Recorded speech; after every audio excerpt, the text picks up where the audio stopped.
O Senado Federal votou na tarde e noite de ontem o projeto de lei que cria o Fundo para as Campanhas Eleitorais. Eu votei contra na tarde e noite de ontem por considerar que as campanhas devem ser financiadas com doações de pessoas físicas e com limite, e não se pegar recursos do contribuinte, que na minha concepção deveriam estar na saúde, na educação, para se custear essas campanhas. Agora, se torna muito oportuno, senhor presidente, nesse momento, se fazer aqui uma discussão sobre o nosso sistema político, sobre o nosso sistema eleitoral vigente nesse país. Eu protocolei nessa casa, na minha primeira semana como senador, um conjunto de propostas de emenda à Constituição que mudariam a cara da política brasileira e a forma como se faz política nesse país. Esse sistema que está aí não é bom para o cidadão. É um sistema onde o cidadão é dono do voto dele até o momento que ele põe esse voto na urna. A partir daí pode acontecer qualquer coisa com o voto dele, inclusive o voto dele ser passado para uma pessoa que ele não gostaria de ver de jeito nenhum no parlamento. É bom um sistema desse? É bom um sistema que faz com que muitas pessoas que estão nos assistindo nesse momento nas suas casas e que até gostam de política e têm vontade de dar uma contribuição, entrar para a política para dar uma contribuição, aí a pessoa pensa, mas uma campanha é muito cara, é muito trabalhosa, é muito difícil. Não, isso não é para gente normal. Um sistema que faz as pessoas de bem não entrarem na política não pode ser um bom sistema. Até porque a política está do jeito que está pela falta de mais gente de bem dentro da política. Eu protocolei, senhor presidente, senadora Ângela Portela, que representa aqui dignamente o seu estado aqui nessa casa. Eu protocolei aqui um conjunto de propostas de emenda à Constituição na minha primeira semana como senador. Protocolei a PEC 3 de 2015, que proíbe que parlamentares possam se reeleger mais do que uma única vez, para que o sistema seja constantemente oxigenado, renovado, para dar chance a outras pessoas. Quando a pessoa fica muito tempo em um cargo, ela começa a se achar proprietária dele. E ela vai se esquecendo com o tempo que ela é apenas um representante. O sistema tem que ser constantemente oxigenado, renovado. Então é importante dar um limite a essas reeleições. Por isso, protocolei a PEC 3 de 2015, que proíbe que parlamentares possam se reeleger mais do que uma única vez. Protocolei também a PEC 9 de 2015, que institui o voto distrital no Brasil, dividindo os estados em distritos e cada distrito passando a eleger um parlamentar. Hoje, é muito difícil o acesso da pessoa comum à política. Se aqui no Distrito Federal é difícil, alguém tem que fazer campanha na saída norte, em Planaltina, em Sobradinho, depois na saída sul, no Gama, em Santa Maria, depois na Ceilândia, em Samambaia, em Taguatinga, no Plano Piloto. Se é difícil para alguém fazer essa campanha em todos os lugares no Distrito Federal, que é pequeno, imagine em São Paulo. A pessoa tem que fazer campanha na capital, em São Paulo, depois ir a Presidente Prudente, a Bauru, a Franca, a Campinas, a Ribeirão Preto. Isso facilita o poder econômico, quem tem dinheiro, porque esse consegue ter mais volume de campanha e fazer campanha em todos os lugares. Quando se reduz a área geográfica da campanha, facilita o acesso da pessoa comum à política, barateia as campanhas, facilita a fiscalização do eleito, porque a pessoa vai bastar fiscalizar um, vai exigir que esse eleito tenha que o tempo todo fazer uma prestação de contas do que está fazendo, de como está exercendo a procuração que a população lhe deu. Nós tivemos no estado de São Paulo 1.318 candidatos a deputado federal na última eleição. Nós tivemos aqui no Distrito Federal 980 candidatos a deputado distrital. A pessoa não consegue sequer ficar conhecido, quanto mais ter as suas ideias debatidas. Então, o voto distrital, não existe sistema perfeito, mas o voto distrital vai trazer a política mais para perto do cidadão. É o sistema que vigora nos Estados Unidos, na Inglaterra, na França. Na minha concepção, melhoraria muito o nosso sistema político. A terceira proposta é a PEC 10 de 2015, que institui o voto facultativo, acabando o voto obrigatório no Brasil. Hoje, muitas pessoas votam sem fazer a reflexão devida que esse gesto precisa e merece. E aí, às vezes, vota em qualquer um. O voto facultativo, além de mais democrático, ele vai fazer com que a classe política tenha que fazer um trabalho de convencimento de ideias, tem que fazer um trabalho de base, porque só o convencimento dessas ideias vai levar o eleitor à urna. A quarta proposta é a PEC 8 de 2015, que institui um sistema de revogabilidade de mandatos. Os candidatos, para serem candidatos, teriam que registrar suas propostas e compromissos na Justiça Eleitoral. A Justiça Eleitoral, por sua vez, publicaria essas propostas e compromissos no seu site na internet. Se depois de eleito, aquele candidato descumprir frontalmente ou contrariar frontalmente algo que ele colocou como proposta ou como compromisso, ele perde o mandato. Isso vai fazer com que, no ponto futuro, as pessoas passem a votar menos simplesmente em pessoas e mais nessas propostas e nesses compromissos.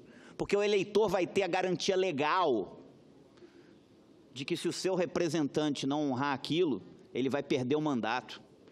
Alguém que se candidate a deputado e que diz: vou defender a redução da carga tributária, se ele vota um aumento de um imposto, ele perde o mandato, porque ele contrariou aquilo que colocou como compromisso na campanha. Hoje se dão praticamente uma carta em branco para os eleitos. Não pode ser assim, tem que ser baseado numa carta de compromissos. A quinta proposta é que proíbe a reeleição, acaba com a reeleição para cargos executivos. Hoje se criou uma coisa no Brasil: ninguém consegue fazer nada em um mandato, precisa ter pelo menos 2 mandatos para se fazer alguma coisa. Ora, essa cidade que nós estamos, que é uma cidade, foi construída em apenas um mandato. Juscelino Kubitschek só teve um mandato. E é preciso dar chance a outras pessoas também.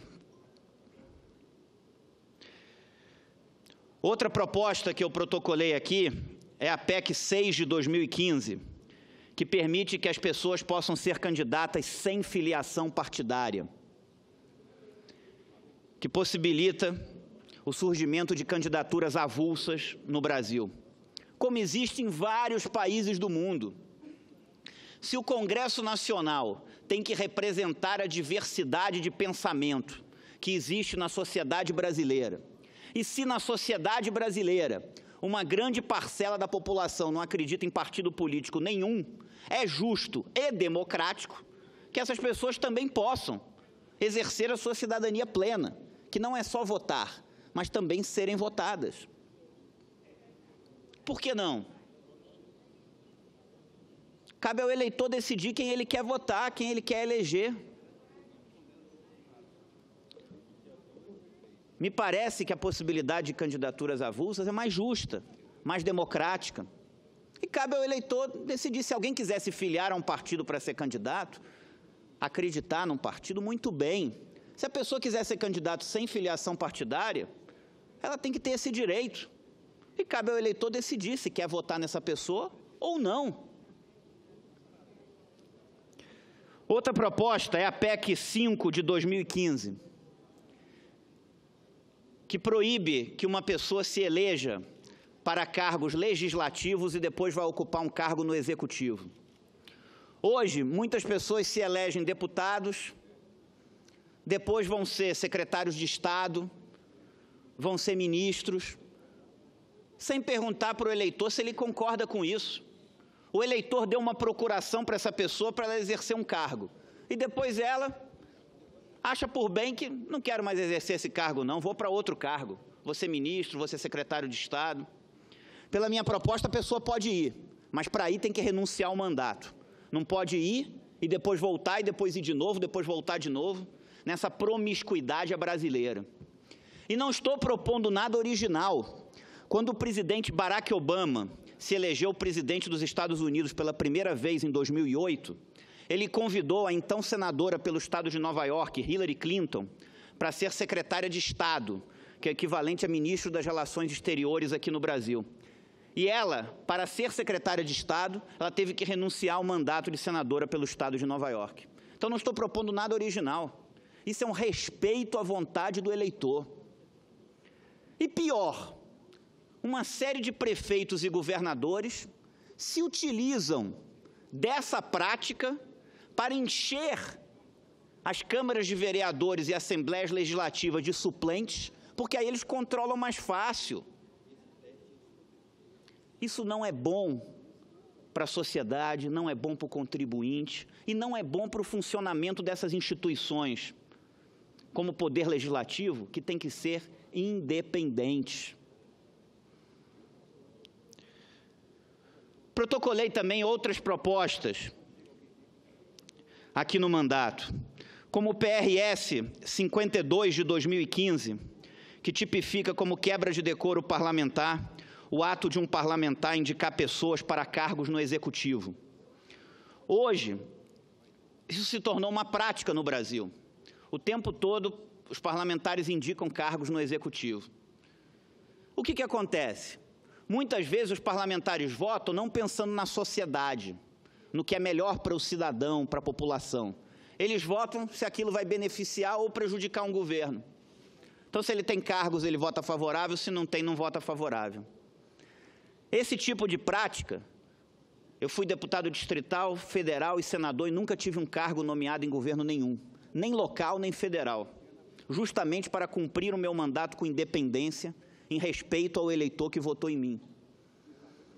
Esse tipo de prática virou comum no Brasil, como se fosse a coisa mais normal do mundo, e prejudica os dois poderes, porque prejudica o poder legislativo, que não cumpre a sua função de forma devida, porque os parlamentares passam a votar não pensando no mérito de cada proposição e se aquilo vai beneficiar ou prejudicar a sociedade, e sim se eles têm cargos ou não no governo, e sim tentando agradar ou desagradar governos, porque às vezes é o oposto. Então prejudica a independência do Poder Legislativo e o seu funcionamento, e prejudica também o Executivo, porque o Executivo passa a ter, às vezes, que nomear pessoas que não gostaria de nomear, muitos dos quais não têm qualificação técnica para exercer aqueles cargos. Então, eu protocolei esse PRS 52 de 2015. Protocolei também o PLS 267, de 2016, senhora presidente, que, aliás, está na pauta da CCJ, está para ser votado na CCJ, esteve na pauta hoje, espero que seja votado na semana que vem. O PLS 267 de 2016, que possibilita que projetos de iniciativa popular possam ser feitos através de assinatura eletrônica, sem a pessoa sair da sua residência. A instituição dos projetos de iniciativa popular foi uma coisa muito importante no arcabouço legislativo brasileiro. Mas ele se tornou extremamente burocrático, as pessoas têm que ficar recolhendo assinaturas físicas, milhões de assinaturas. Aí depois, quando se entrega as assinaturas aqui no parlamento, não se consegue conferir se as assinaturas são verdadeiras ou não. Então, isso desburocratizaria, facilitaria e as assinaturas já viriam conferidas, porque seriam feitas por assinatura eletrônica. Nós teríamos mais projetos de iniciativa popular. Nós temos que incrementar os mecanismos de democracia direta. Esse é o PLS 267-2016. Apresentei também a PEC 8 de 2016, que dá rito de medida provisória aos projetos de iniciativa popular, passando eles a trancar a pauta se não forem votados em até 45 dias. Hoje, um projeto de iniciativa popular com mais de 2 milhões de assinaturas é entregue no Congresso Nacional e aí fica lá, dormitando numa gaveta.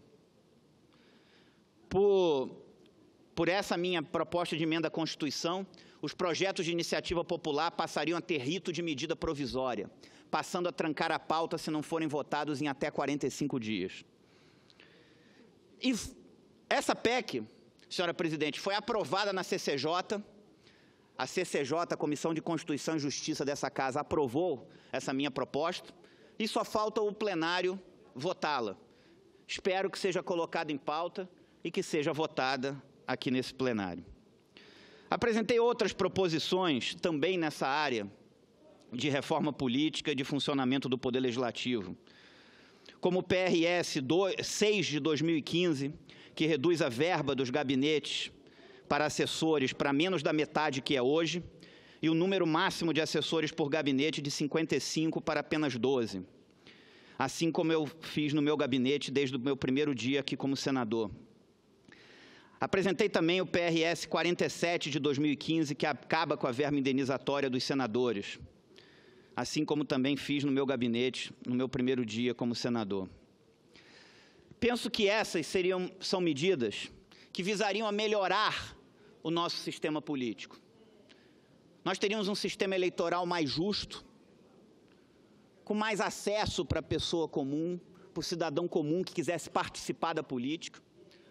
Hoje entra na política, com raras exceções, 4 tipos de pessoas apenas. Quem tem muito dinheiro, ou representante desses, aquele que representa um segmento específico da sociedade, uma categoria profissional, agora uma religião, aquele que tem uma fama anterior à política, ou aquele que ocupou um cargo na máquina do Estado e, por ser secretário de Estado ou ministro, pelos cargos que ele tem para nomear embaixo, ele cria uma base eleitoral. Mas o espaço na política, para quem quer entrar na política para debater ideias, ele é muito restrito. E nós precisamos ampliar isso, porque a política é um lugar de debate de ideias. E nós só vamos recuperar o papel que a política tem na sociedade brasileira quando a política for um lugar de debate de ideias. Quando não puder parlamentar indicar cargos no executivo, para que ele cumpra a sua função de ser parlamentar. Quando o debate seja de ideias, do que é melhor para a população. Ninguém vai pensar igual, não, porque ninguém pensa igual nessa vida. Mas é importante que o fator motivacional da pessoa ter uma posição ser o bem comum, ser o que é melhor para o cidadão. Muita gente fala que nós precisamos ter mais plebiscitos. E eu defendo, porque é difícil quem é eleito por um sistema querer mudá-lo. Não é por isso que eu vou deixar de fazer a minha parte e lutar pelo que eu acredito. Mas eu penso que um plebiscito que nós deveríamos fazer seria sobre a reforma política. Deixar a população decidir qual é o sistema político que ela quer. Se ela acha que parlamentares possam se reeleger indefinidamente ou não. Se ela acha que o voto deve ser facultativo ou não. Se ela acha que pode ter candidaturas avulsas sem filiação partidária ou não. Se ela acha que o sistema deve ser distrital, como eu defendo, ou deve ser voto em lista, ou o sistema atual. Se ela acha que parlamentares possam se eleger parlamentares e depois ir ocupar cargos no executivo. Por que não perguntar isso para a população? Então, esse seria um plebiscito que nós deveríamos fazer, que inclusive é fazer a população debater com profundidade o seu sistema político.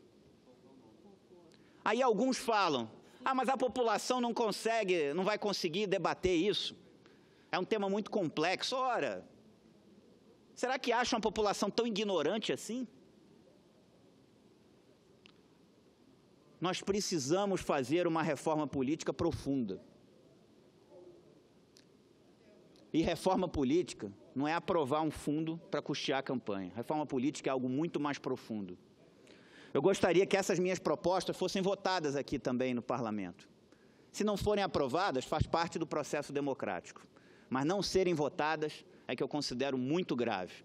Porque eu estou aqui e apresentei essas propostas não como uma pessoa física, mas como representante das 826.576 pessoas do Distrito Federal que me escolheram aqui para ser o seu representante.